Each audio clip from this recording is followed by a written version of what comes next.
Antara soalan menarik yang diajukan pada saya baru-baru ni adalah apa perbezaan antara alligator dan caiman?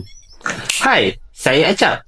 Kalau korang nak tahu, alligator dan caiman ni dia krokodilian daripada keluarga yang sama, iaitu keluarga Alligatoridae. Perbezaan pertama kedua-dua ni terdapat pada lokaliti dia. Untuk alligator, dia terdapat di dua lokaliti bergantung pada spesies dia. American alligator terdapat di Amerika Utara. Chinese alligator pula dia hanya endemik di beberapa kawasan di China. Untuk caiman pula, dia terdapat di kawasan Paya, Bakau dan juga di kawasan Tasik di Amerika Selatan dan juga Amerika Tengah. Kalau dari segi saiz pula, alligator ni secara amnya lebih besar lah berbanding caiman. Contoh macam American alligator, anggaran saiznya dalam 4 hingga 5 meter. Ada yang mencapai sehingga 5.8 meter. Caiman pula, dia tak adalah sebesar tu. Contoh kita ambil macam spectacle caiman, dia maksimum saiznya dalam 2.5 hingga 2.7 meter saja.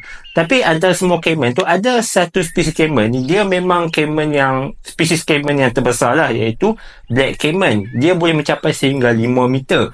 Hampir menyerupai saiz American alligator.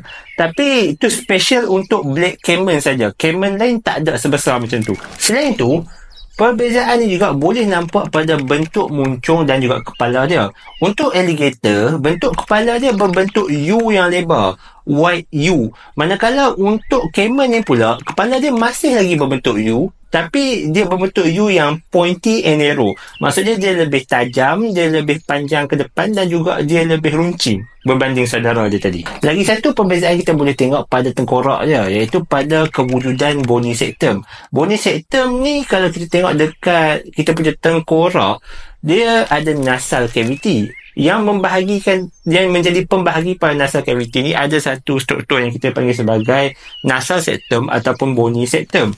Untuk alligator, bony septum ni dia wujud, dia presence. Tapi untuk caiman ni, dia tak ada bony septum. Bony septum tu absence.